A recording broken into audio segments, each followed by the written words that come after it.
aí galera, tudo bom? Vamos aqui a uma videoaula e videoaula esta sobre os meios de produção. Ok? Um tema também bem interessante para você estudar. Confira aqui em cima, né, os resumos aqui que tem aqui sobre todos os meios de produção. Assista com carinho essa videoaula, cante a paródia ao final e pratique os exercícios que sim, somando tudo isso, você vai ter um bom aproveitamento na fixação do conteúdo, ok? Bom, pensa bem. Taylor foi um engenheiro dos Estados Unidos, né, um engenheiro estadunidense, que criou o seu primeiro meio de produção, que é o meio de produção do Taylorismo. Ele percebeu que se ele dividir o trabalho na empresa, pegar em cada setor da empresa e dividir o trabalho, o empregado fazendo apenas uma função, ele vai, claro, fazer melhor e, consequentemente, aumentar a produção. Taylor, além de dividir o trabalho, claro, ele cria a supervisão, né? Em cada um desses setores onde produziam o produto tinha um supervisor. E além disso, claro, ele fazia treinamentos para potencializar, claro, o seu empregado e assim aumentar a produção. Então lembra, Taylor, ele divide o trabalho e explora muito o seu empregado. Apareceu Henry Ford, né? O dono da Ford, ele cria o Fordismo, correto? O Fordismo é um meio de produção, na verdade, que ele adapta, ele olha o meio de produção do Taylor e adapta, faz alguma coisa parecida e outras coisas, claro, ele vai melhorar. Primeiro, ele cria as linhas de montagem, ok? Então, ele cria lá uma produção ligada a outra. Você deve ter visto o filme do Tempos Modernos, é um excelente filme, uma excelente dica para você, do Charlie Chaplin, que representa isso, né? Criticando tudo, né? Essa exploração que existia em cima do empregado, trabalhando mais de 12 horas diárias, né? Crianças, não tinha quase tempo, era trabalhar para ter cada vez mais lucro, né? Então o Henry Ford, ele cria as linhas de montagem, né? Essa produção ligada a uma outra, o empregado fazendo uma função, né? E ele não terceirizava. Dentro da fábrica dele fazia todas as peças, né? Você deve ter aprendido história que depois lá, no segundo momento do ciclo da borracha no Brasil, quando o Japão começa a fazer a sua expansão lá territorial para aqueles países lá do Sudeste Asiático, volta também a despertar interesse aqui a produção de látex no Brasil, ele chega a criar uma cidade, né, chegou a criar uma cidade chamada Fordlândia, que era para vender, claro, a borracha lá para as fábricas da Ford, ok? Então, com isso, que essa superprodução gera, claro, muito desperdício. Correto? Desperdício de matéria-prima. E essa superprodução deles vai dar origem, claro, a uma crise econômica, a crise de 29, que abala o mundo inteiro. E, claro, também vai abalar o Brasil. Porque, claro, o Brasil tinha uma ligação muito forte com os Estados Unidos na exportação de café. Então, claro, bonito, olha bem aqui para os meus olhos azuis e perceba que o Brasil, ele começa a tentar queimar café, fazer alguma coisa para não entrar numa crise violenta.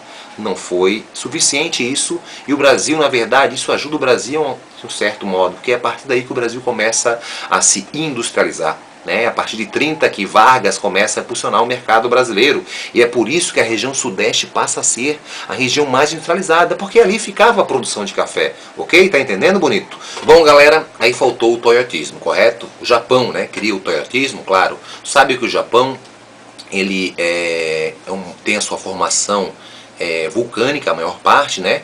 É um relevo bem recente, então não tem muitos minerais metálicos. É um país que não tem muitas reservas minerais.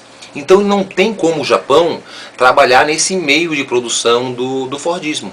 Porque não pode haver desperdícios, né, no Japão, não pode desperdiçar matéria-prima. Então o Japão, né, a Toyota cria o toyotismo. Então uma das características principais do toyotismo é o famoso just-in-time, correto? O just-in-time é a produção por encomenda, né?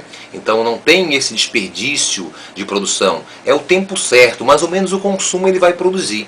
Então ele começa, na verdade, a eliminar alguns gastos, por exemplo, como de mão de obra. Então o empregado dele não é mais fazer uma função, né? Faz uma função. O empregado é multifuncional, ele faz mais de uma função. Claro que a produção ela é menor. Também ele vai ter uma economia com transporte, né? Vai ter uma economia com matéria-prima, com mão de obra, e tudo isso o Japão consegue botar mais tecnologia nos seus produtos. Claro, impulsionando isso a terceira revolução, que acontece muito no Japão. Mais um detalhezinho importante para você gravar, diferente da produção do Fordismo, o toyotismo tem a terceirização.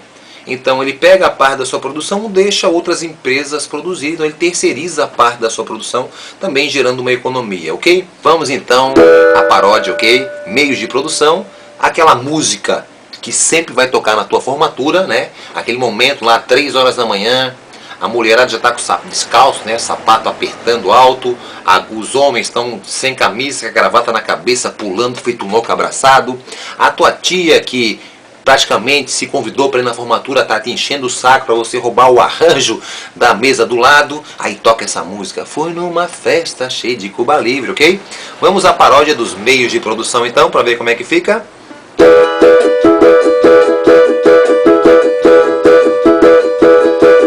Pelo trabalho dividiu na empresa e o empregado super explorou. Mas Henry Ford viu com mais clareza e seu mercado potencializou. Com a introdução da linha de montagem, a produção logo acelerou. Tarefas eram tão repetitivas que a mão de obra se especializou.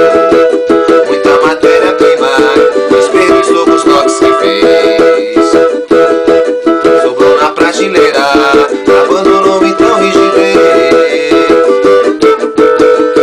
É flexível acumular, eu sei. Tão flexível sindicato e leis. Contratarei na produção de Contratarei na produção de Valeu, galera, beijão pra você, tamo junto e boa prova.